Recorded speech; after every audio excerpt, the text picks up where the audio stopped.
Puji Tuhan, kekasih Tuhan, kita akan masuk dalam ibadah.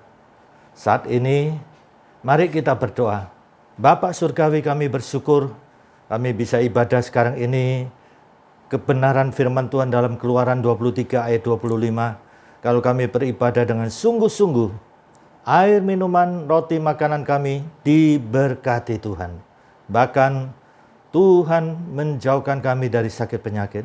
Dalam situasi kondisi sekarang ini, firman Tuhan kami yakini, janji Tuhan adalah ya dan amin. Berkati ibadah saat ini, pengurapan Roh Kudus atas kami semuanya. Dalam nama Tuhan Yesus Kristus. Amin. Salam. Kita memiliki Tuhan yang luar biasa. Kekuatan, sumber sukacita. Haleluya. Yesus adalah kekuatanku. Haleluya, haleluya.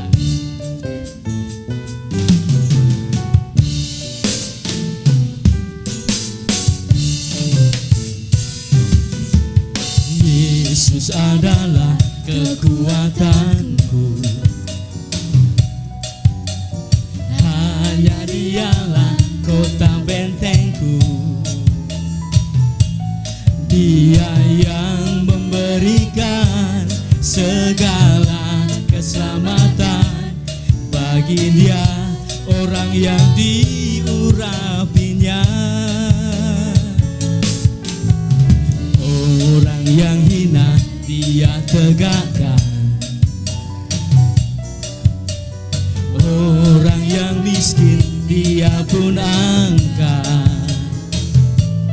Dia Allah yang adil dalam perbuatannya, selalu setia akan janjinya. Yesus rela kaya jadi miskin, agar kita semua jadi kaya. Allah Bapa berkaya kami dengan Roh-Nya, agar nyata bahwa kami anak Allah. Haleluya. Adalah kekuatanku. Hanya Dialah kota benteng. Hanya Dialah kota bentengku. Dia yang memberikan segala keselamatan bagi Dia, orang yang diurapinya. Orang yang hina Dia tegakkan, orang yang miskin Dia pun angkat. Dia Allah yang adil dalam perbuatannya, selalu setia akan janjinya. Yesus rela kaya jadi miskin, agar kita semua jadi kaya. Allah Bapa berkaya kami dengan Roh-Nya, agar nyata bahwa kami anak Allah. Yesus rela kaya jadi miskin, agar kita semua jadi kaya. Allah Bapa berkaya kami dengan Roh-Nya, agar nyata bahwa kami anak Allah. Agar nyata bahwa kami anak Allah. Agar nyata bahwa kami anak Allah. Haleluya.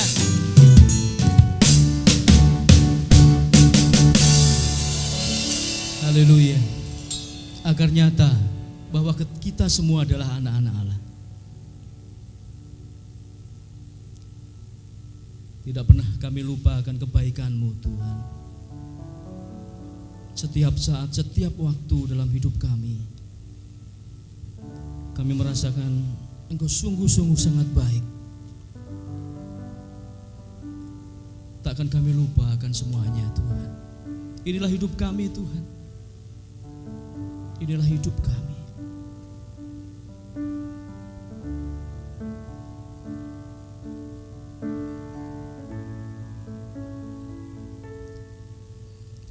Ingat kasih-Nya, ingat kebaikan-Nya,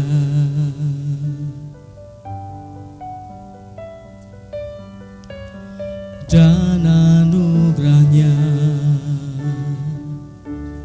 Selamatkanku,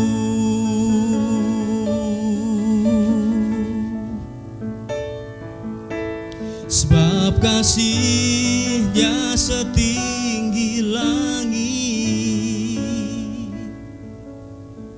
kasih setia Allah pada kita.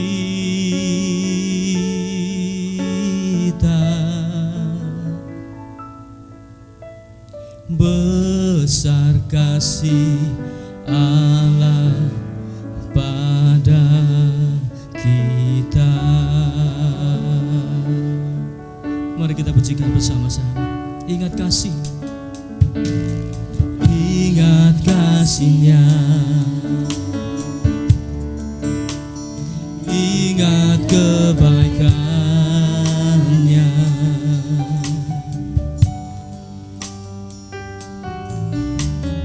dan anugerah-Nya. Selamatkanku,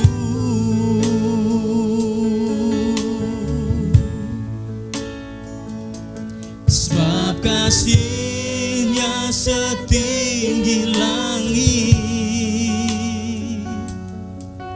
kasih setia Allah pada kita.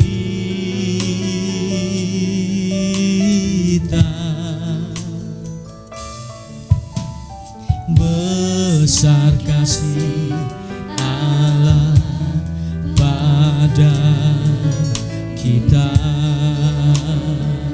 dan kami tidak akan pernah lupa Tuhan. Ku takkan lupa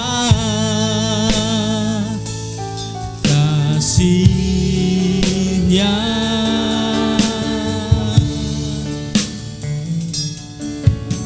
ku takkan lupa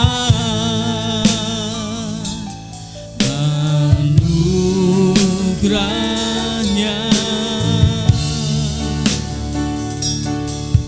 Dia penuhkan,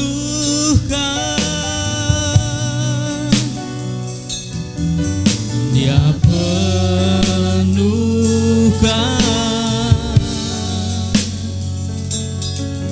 Dia puaskan hasratku.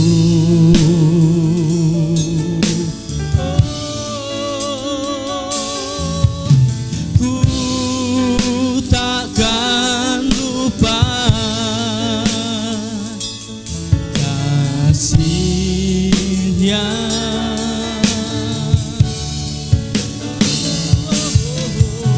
Ku takkan lupa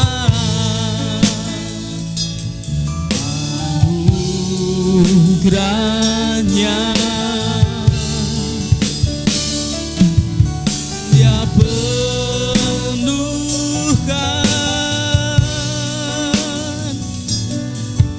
Dia penuhkan,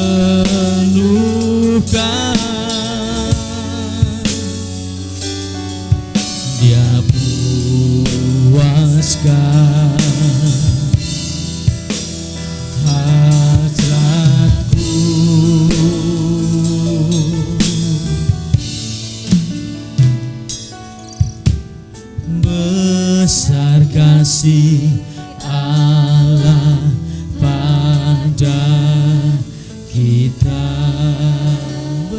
kasih-Mu Tuhan. Besar kasih Allah pada kita.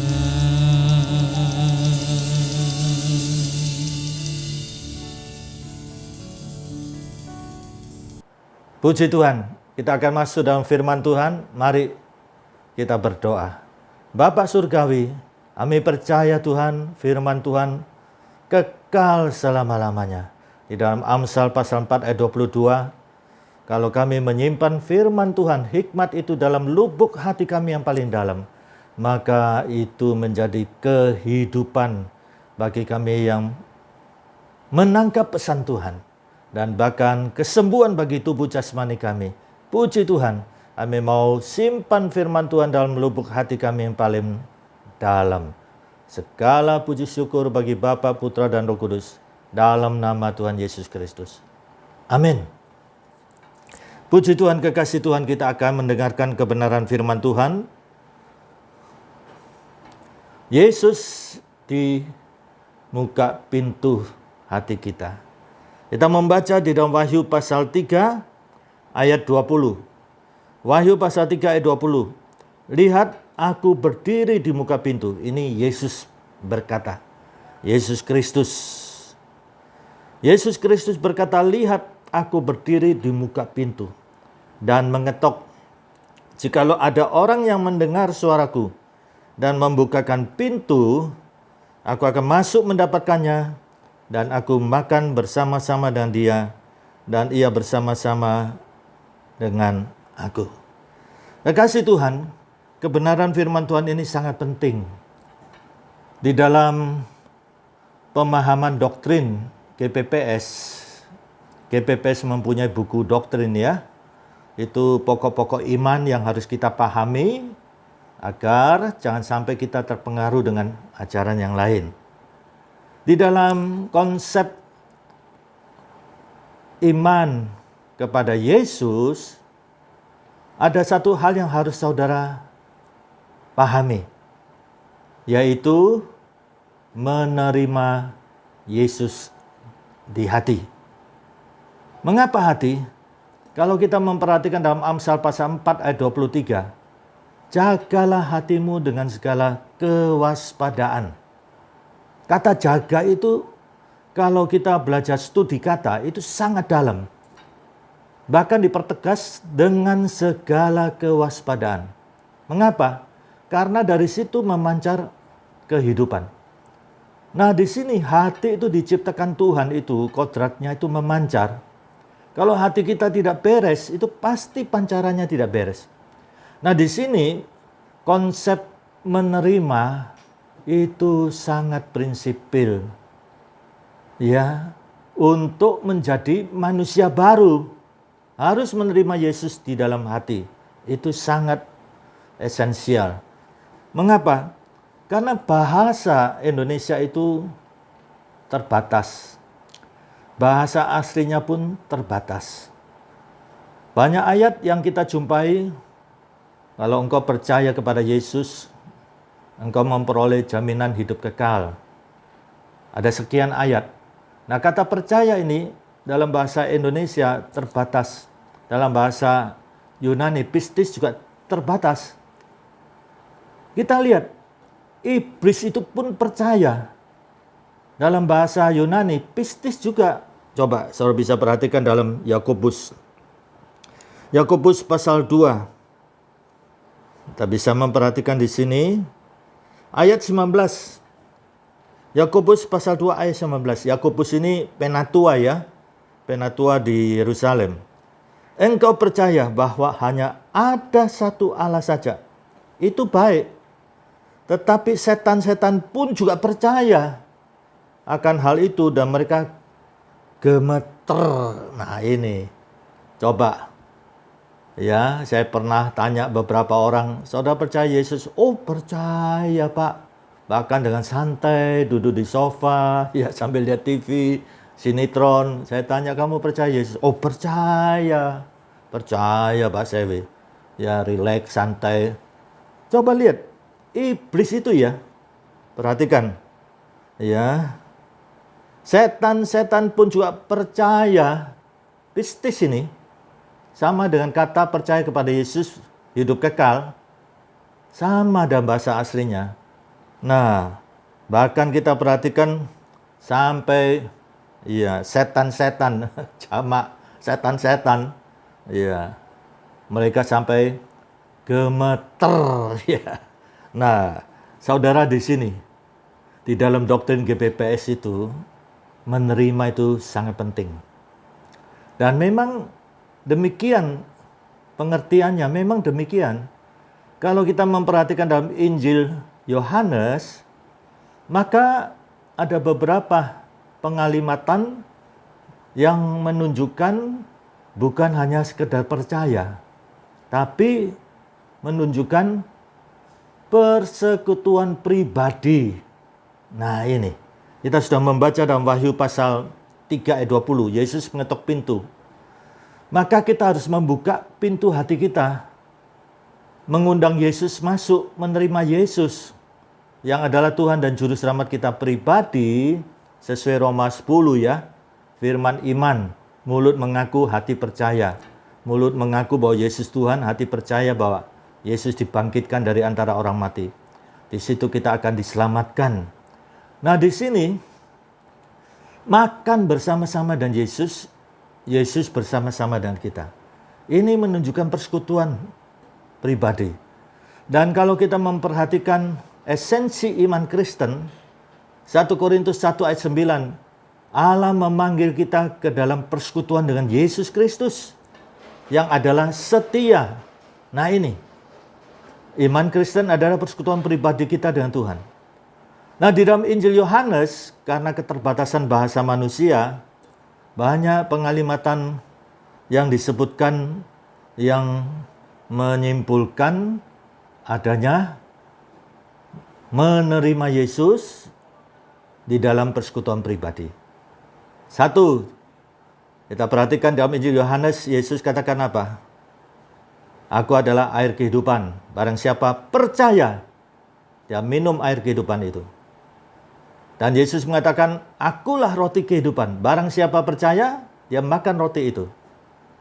Demikian juga Yesus mengatakan, ya, barang siapa yang percaya, dia datang kepadaku. Nah ini, datang kepada Yesus. Barang siapa yang percaya, dia masuk pintu, karena akulah pintu. Dan dia akan menjumpai padang rumput.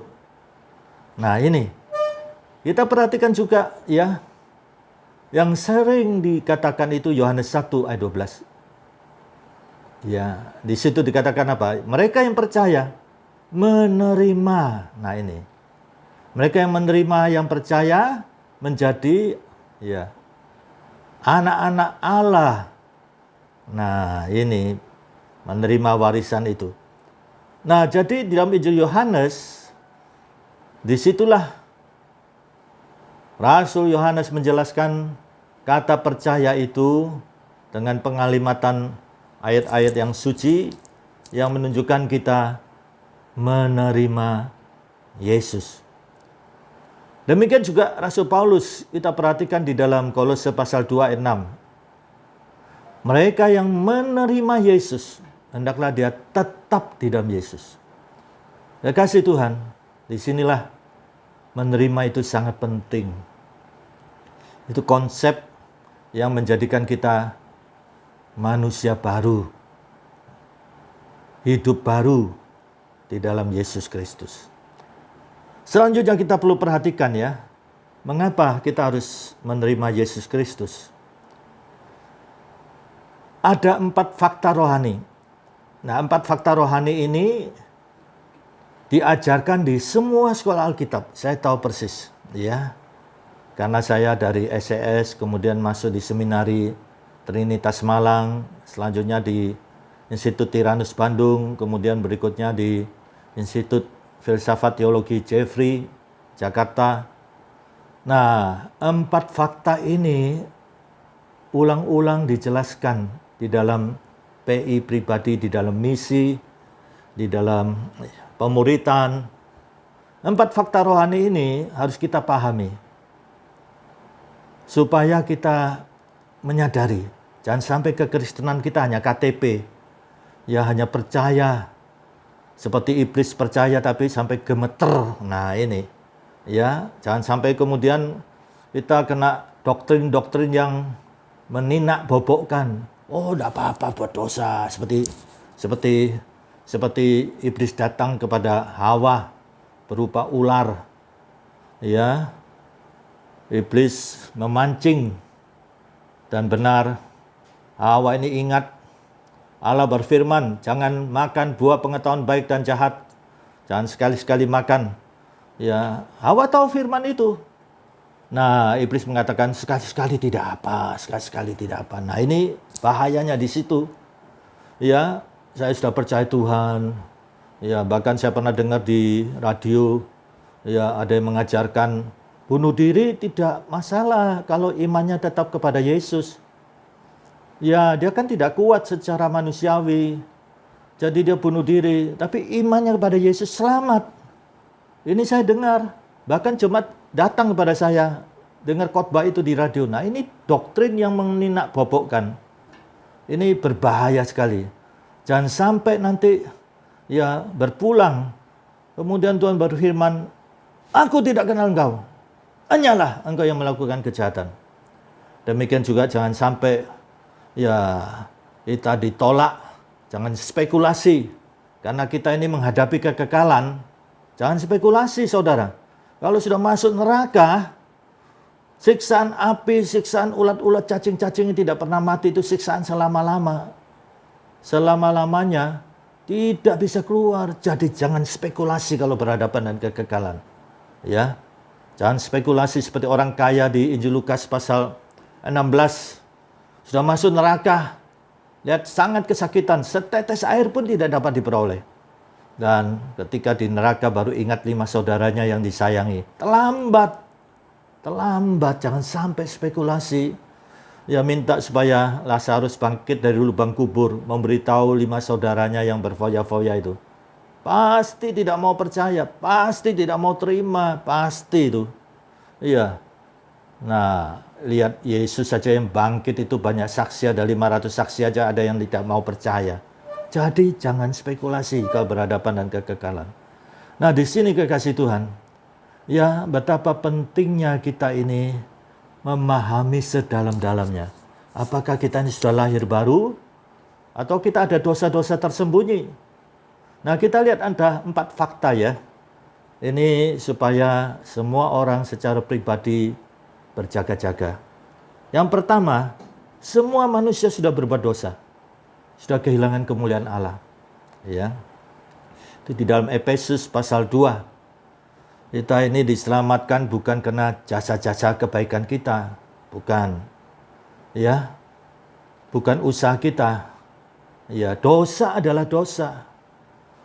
Perbuatan baik tidak bisa menghapus dosa itu. Tapi bukan berarti perbuatan baik tidak perlu. Oh, sangat perlu. Ya, Galatia pasal 6 mengatakan dengan kita berbuat baik, menanggung beban sesamanya, tolong menolong, itu kita melakukan hukum Kristus. Dan dikatakan supaya kita tidak jemu-jemu berbuat baik. Tapi ingat, perbuatan baik dalam iman Kristen itu sebagai apa? Bukan untuk menerima keselamatan. Kalau bisa menerima keselamatan, surga banyak orang sombong. Saya masuk surga karena jasa-jasa saya. Sudah sumbang sana, sumbang sini, bertapa ini, bertapa itu. Jadi banyak orang sombong, Yesus tidak perlu datang. Tapi dosa adalah dosa. Tidak bisa dihapus dengan perbuatan baik. Allah tidak bisa disogok. Nah, disinilah kasih Tuhan harus tahu ya, perbuatan baik itu sebagai buah iman, bukti iman, ucapan syukur, dan sebagai ibadah. Kita tidak bisa menghapus dosa kita. Tidak bisa. Nah, itulah sebabnya ya, disinilah kita harus sadar bahwa semua manusia sudah berbuat dosa, telah kehilangan kemuliaan Allah. Dan yang kedua, ya, usaha manusia sia-sia. Semaksimal apapun, mungkin sampai bertapa begitu rupa, tetap manusia itu adalah manusia yang berdosa. Adam dan Hawa jatuh dalam dosa dan membawa dosa kepada keturunan sampai kita sekarang ini. Ya, dosa asal. Kemudian ada dosa perbuatan. Setiap pribadi punya dosa perbuatan. Nah, disinilah usaha manusia tidak bisa. Ya, semakin dia berusaha, semakin dia tenggelam. Seperti ibarat seorang di lumpur. Ya, di lumpur itu semakin dia gerak, semakin dia usaha, semakin dia tenggelam. Harus ada seorang yang mengulurkan tangan untuk menarik dia dari lumpur. Demikian seperti ya ibarat emas yang digadaikan. Emas itu kalau sudah digadaikan, sekalipun dia bisa bersinar, berkemilau sedemikian cemerlang, tetap barang gadaian. Seindah bagaimanapun, tetap barang gadaian. Harus ada orang datang menebus emas itu. Nah, jadi disinilah usaha manusia tidak bisa. Tidak bisa. Nah, yang ketiga, Yesus datang. Percaya Yesus, itu yang ketiga. Disinilah kita harus tahu bahwa Yesus datang sesuai dengan 1 Korintus pasal 15 ayat 1 sampai dengan 8. Yang penting ada penegasan di sini. Kita baca. Ini inti Injil 1 Korintus. Ini sangat prinsip ya. Sebab di sekolah teologi harus dihafal. 1 Korintus pasal 15. Kita membaca ayat 1 sampai dengan 7. Dan sekarang saudara-saudara, aku mau mengingatkan kamu kepada Injil yang aku beritakan kepadamu dan yang kamu terima, dan yang di dalamnya kamu teguh berdiri. Oleh Injil itu kamu diselamatkan, asal kamu teguh. Nah, lihat teguh di sini. Jadi harus ada pemahaman yang begitu dalam. Bukan cuma ngomong percaya, iblis pun percaya sampai gemeter, ya. Sampai ditekankan di sini di ayat 1 teguh berdiri, di ayat 2 teguh berpegang padanya. Seperti yang telah kuberitakan kepadamu. Kecuali kalau kamu telah sia-sia menjadi percaya. Nah ini. Nah ayat 3 nih. Sebab yang sangat penting. Nah ini sangat penting. Telah kusampaikan kepadamu. Yaitu apa yang telah kuterima sendiri. Ialah bahwa Kristus telah mati karena dosa-dosa kita. Sesuai dengan kitab suci. Kalau saya perhatikan di dalam Yesaya pasal 1 ayat 18. Sekalipun dosa saudara merah remisi, akan menjadi putih seperti bulu domba. Ya. Di dalam ayat 18, sekalipun dosa saudara ya merah remisi akan menjadi putih seperti salju. Merah kesumba akan menjadi putih seperti bulu domba. Ini maksudnya seberat apapun dosa saudara. Lihat. Ya, pencurahan darah Yesus ini bisa menyucikan hati kita. Menghapus ya dosa di hati kita, di lubuk hati kita, sampai hati nurani kita di alam bawah sadar kita. Itu luar biasa darah Yesus. Nah, disinilah kita perhatikan yang sangat penting telah kusampaikan kepadamu, yaitu apa yang telah kuterima sendiri, ialah bahwa Kristus telah mati karena dosa-dosa kita, sesuai dengan kitab suci, bahwa ia telah dikuburkan, bahwa ia telah dibangkitkan pada hari yang ketiga, sesuai dengan kitab suci. Lihat, ada ya dasar hukumnya secara rohani. Kalau kita lihat di dunia, pelanggaran hukum KUHP atau undang-undang dari aturan apa yang sudah ditetapkan pemerintah, undang-undang IT, ya, undang-undang lalu lintas. Kalau sampai melanggar ada sanksinya. Lihat apa yang dikerjakan Yesus ini, ada dasar hukumnya. Bahwa ia telah dikuburkan, bahwa ia telah dibangkitkan pada hari yang ketiga sesuai dengan kitab suci. Bahwa ia telah menampakkan diri kepada Kefas, kemudian kepada ke-12 muridnya. Sesudah itu ia menampakkan diri kepada lebih dari 500 saudara sekaligus. Kata sekaligus menunjukkan tempat waktu yang sama.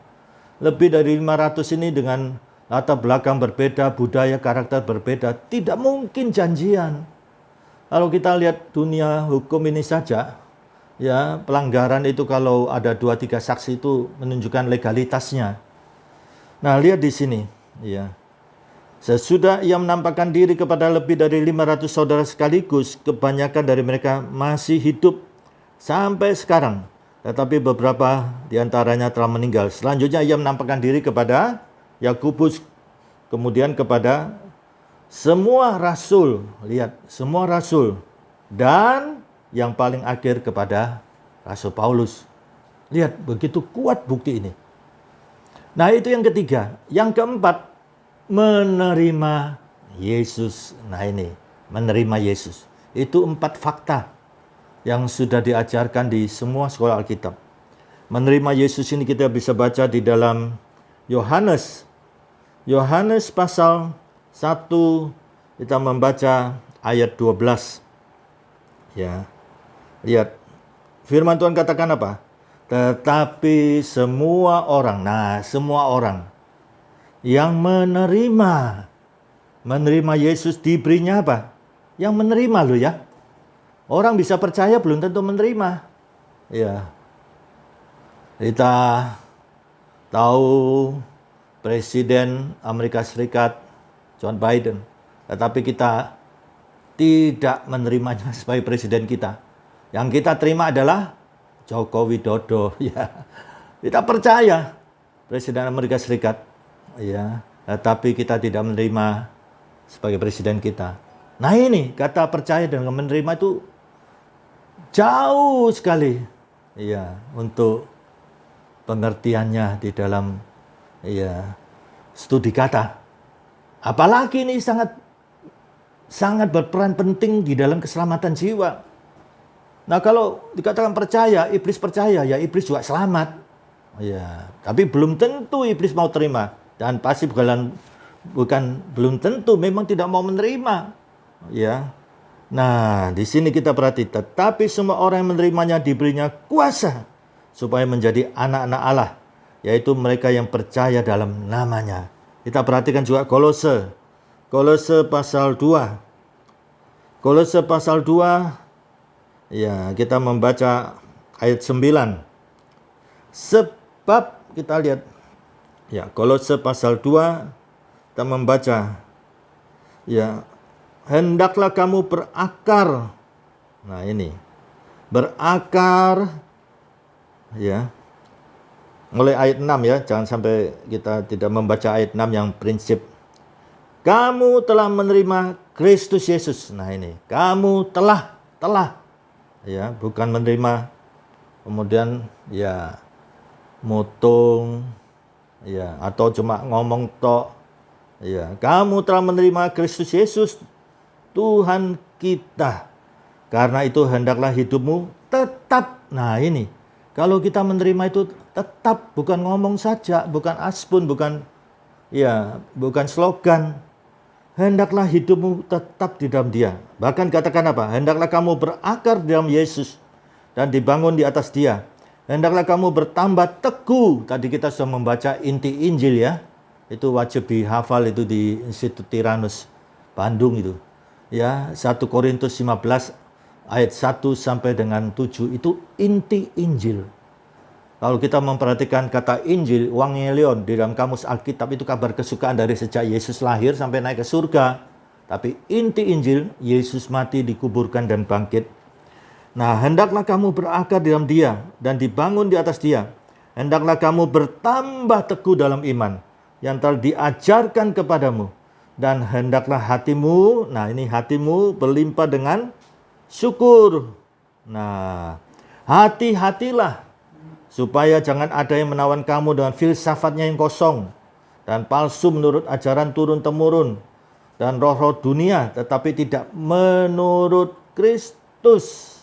Nah ini, jangan dininak bobokkan dengan doktrin-doktrin seperti doktrin teologi kemakmuran, doktrin, oh enggak apa-apa kamu berdosa, itu wajar, manusiawi. Ya, nah ini berbahaya. Jangan sampai saudara tertipu.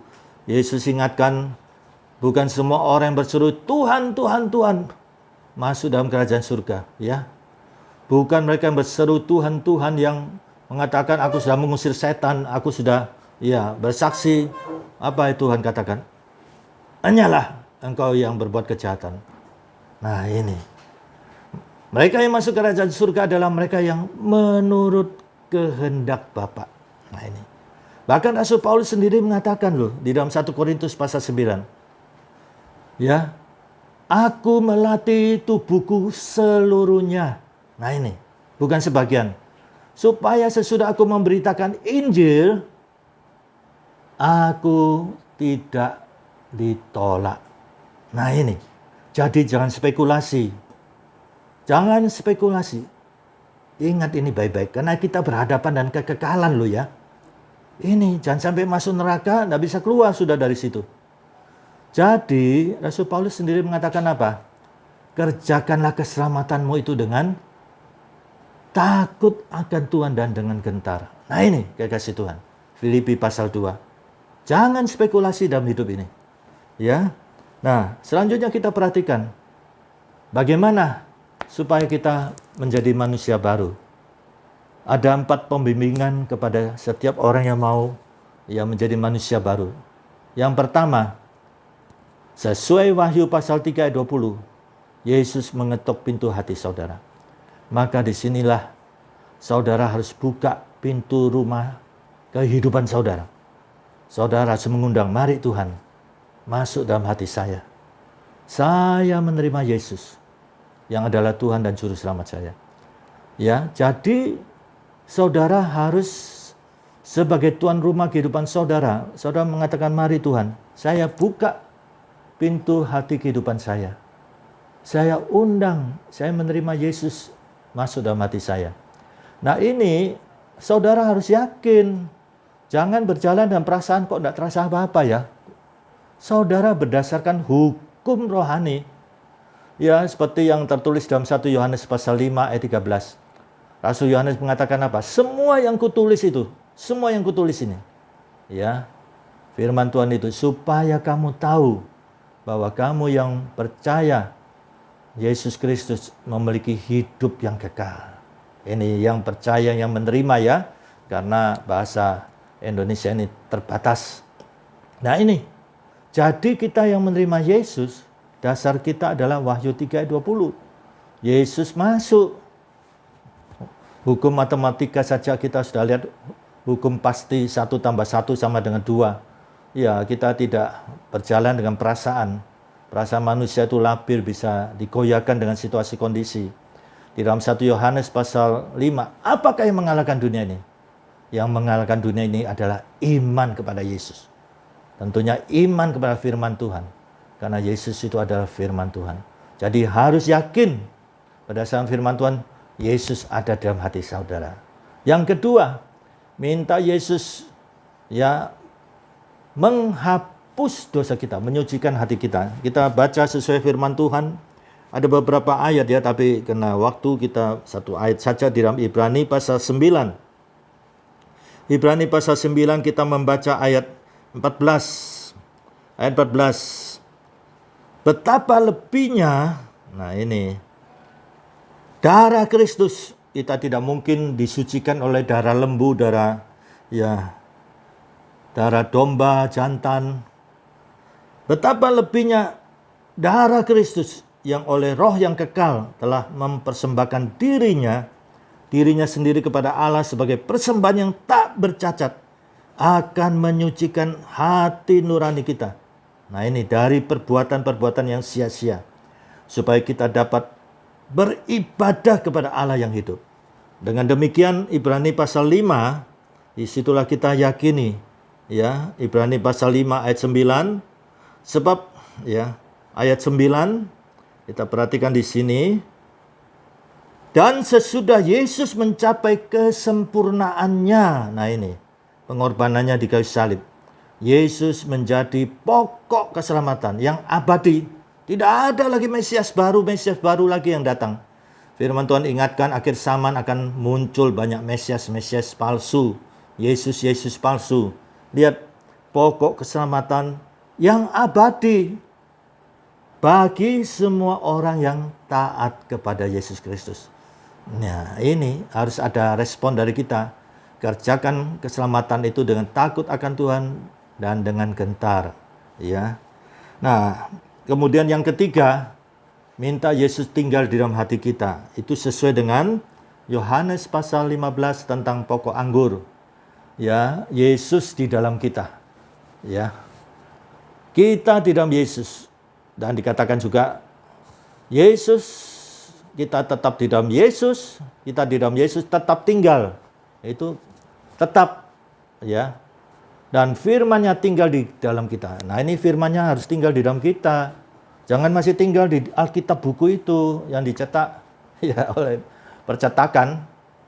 Jangan firman Tuhan itu masih di HP kita. Bangga, HP ini harganya 10 juta ini, 15 juta ini.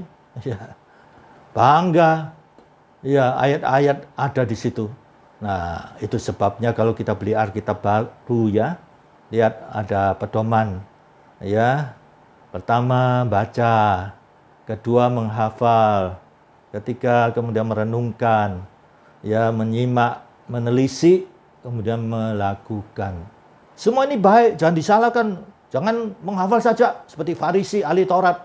Loh, jangankan menghafal, melakukan saja dengan motivasi yang salah pun bisa. Jadi semua baik. Setiap level itu baik, harus next level.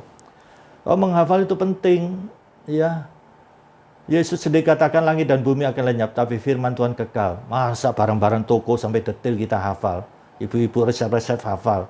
Firman Tuhan ya enggak hafal. Coba seperti doa Bapa kami. Ya, Yesus yang mengajarkan itu. Dan penting itu persentase setiap hari harus kita berdoa. Semua kebutuhan hidup kita include di dalam doa Bapa kami ini. Dengan doa Bapa kami menunjukkan kita butuh Tuhan. Dengan doa Bapa kami ini kita ada penundukan diri. Kita butuh Tuhan. Coba kalau kita tidak hafal. Bapa kami yang di surga. Apa ya? Selanjutnya apa ya? Apa ya?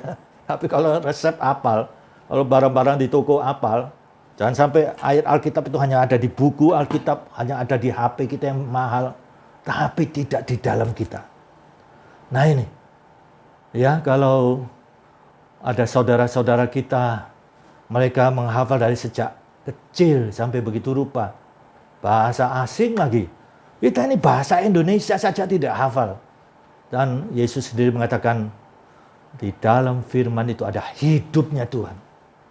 Dan di dalam firman itu, lihat, ya, kualitas yang begitu rupa. Lebih dari kelimpahan materi. Ada hidupnya Tuhan. Lihat, ada hikmatnya Tuhan. Dan kekal selama-lamanya. Jadi, betapa pentingnya kita menghafal, gunanya apa? Untuk merenungkan. Kata merenungkan, saya beri contoh seperti seekor lembu, sapi, dikatakan binatang memamah biak. Ketika dia makan rumput, kemudian pergi ke tempat teduh, dia keluarkan rumput semuanya itu, dan dia mulai kunyah. Itu sebabnya disebut binatang memamah biak. Nah inilah, kekasih Tuhan, 5 ya, tahap supaya firman Tuhan itu ada di dalam kita. Jangan cuma ada di buku, ada di HP yang mahal. Ya. Membaca, ya sebagaimana di dalam Amsal pasal 4, jagalah hatimu dengan segala kewaspadaan. Kalimat sebelumnya apa? Perhatikanlah hikmat itu. Berarti konsentrasi. Yang kedua, ya, mendengar firman itu. Berarti memperkatakan. Kemudian bacalah firman Tuhan itu.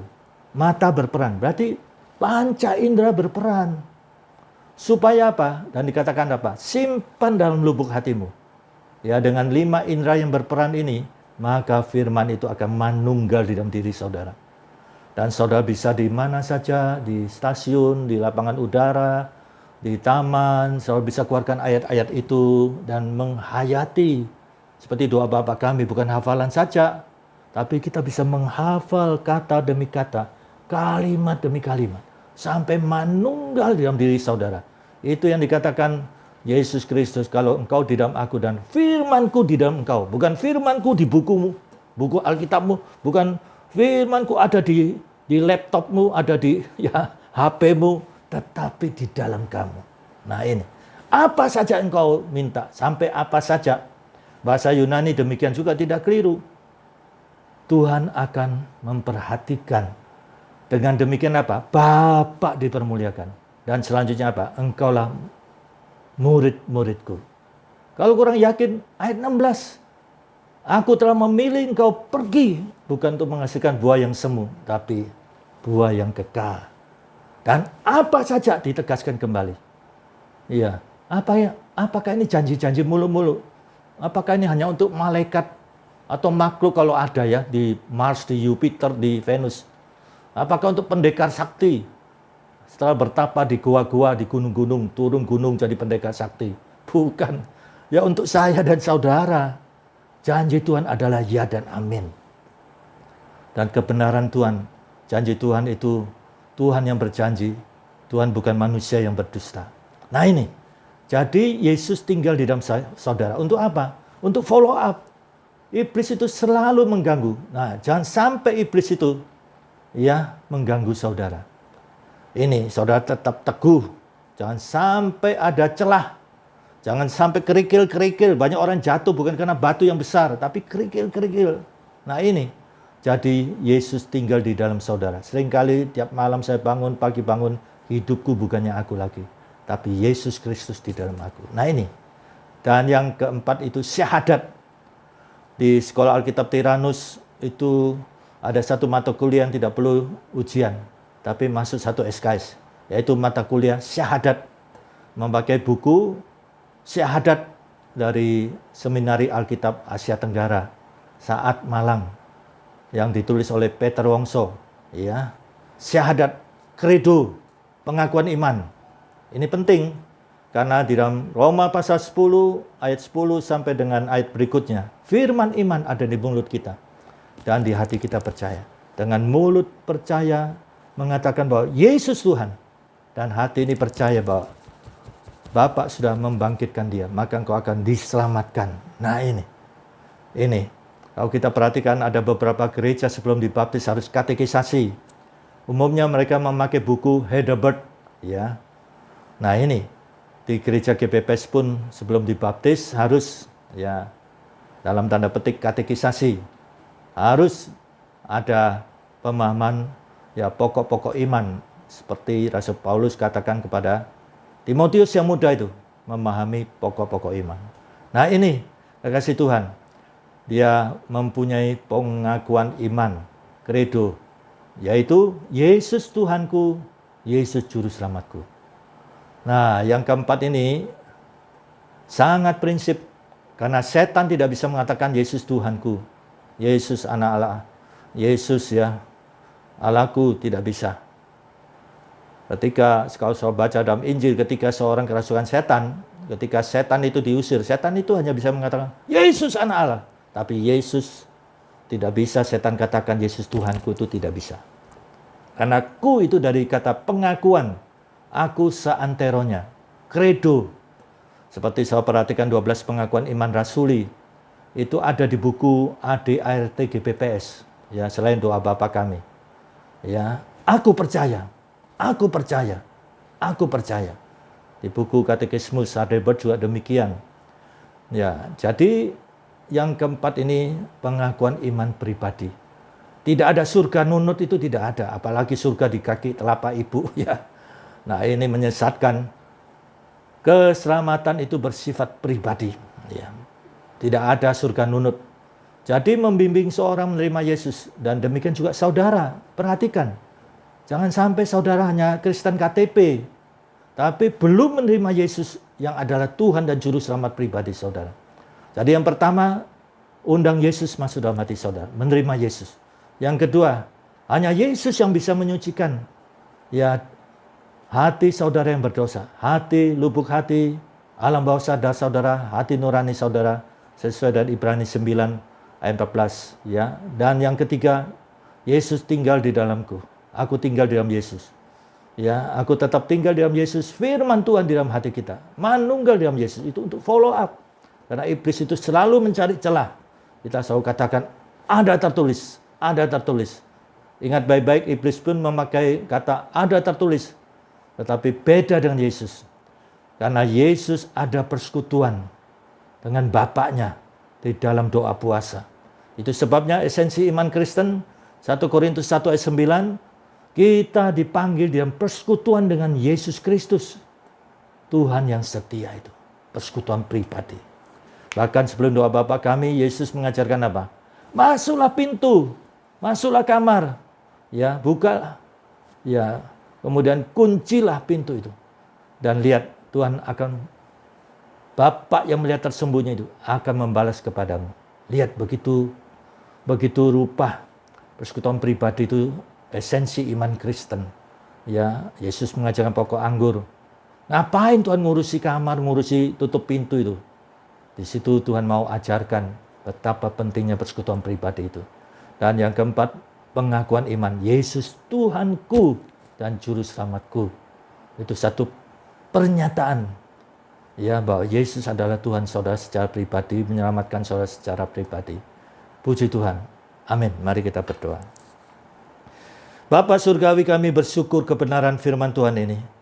Saat ini Tuhan, jangan sampai kami menganggap ringan, hanya percaya, tetapi kami tidak mewujudkan esensi iman itu dalam persekutuan pribadi dengan Tuhan. Kami mau Tuhan pada saat ini sesuai kebenaran firman Tuhan. Kami mau mengundang Yesus masuk dalam hati saya. Menerima Yesus dalam hati saya. Mari Tuhan, darah Yesus menyucikan hati saya. Membasuh hati saya. Lubuk hati saya. Dan hati nurani yang paling dalam. Sesuai dengan Ibrani 9 ayat 14. Dan Yesus tinggal dalam hati saya. Tetap tinggal. Saya tinggal di dalam Yesus Kristus. Dan firman Tuhan tinggal di dalam saya. Puji Tuhan. Dan saya mengaku Tuhan bahwa Yesus Tuhanku dan Juru Selamatku. Puji Tuhan, puji Tuhan. Setiap pribadi pada saat ini Tuhan, yang sakit, yang lemah, yang terkena dampak dari wabah. Mari Tuhan, setiap pribadi sesuai firman-Mu menerima firman. Dan oleh firman itu mereka disembuhkan. Kami berseru Tuhan dalam nama Tuhan Yesus Kristus. Dalam nama Tuhan Yesus Kristus. Dalam nama Tuhan Yesus Kristus. Tuhan jamah setiap pribadi. Kami percaya Tuhan. Hati Tuhan penuh belas kasihan. Tuhan tolong satu persatu. Dan kami berdoa untuk bangsa negara kami Indonesia. Wabah ini bisa teratasi Tuhan. Dan vaksin bisa efektif Tuhan. Tuhan berkati bangsa negara kami Indonesia. Mari Tuhan tolong Presiden, para menteri, para pejabat. Tuhan berikan hikmat dan akal budi supaya bisa mengatur negara kami ini, NKRI tetap terjaga. Indonesia diberkati Tuhan. Terima kasih Tuhan. Kasih karunia Bapa surgawi, kasih Tuhan Yesus, dan persekutuan Roh Kudus menyertai saudara. Mulai sekarang ini sampai Maranatha, Tuhan Yesus datang kembali. Puji Tuhan, terpujilah Bapa, Putra, dan Roh Kudus. Dalam nama Tuhan Yesus Kristus. Amin. Puji Tuhan.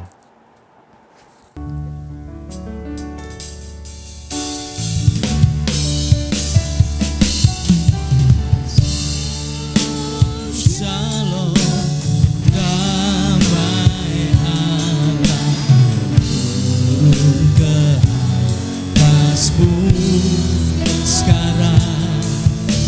Shalom, shalom, damai Allah sekarang dan selamanya.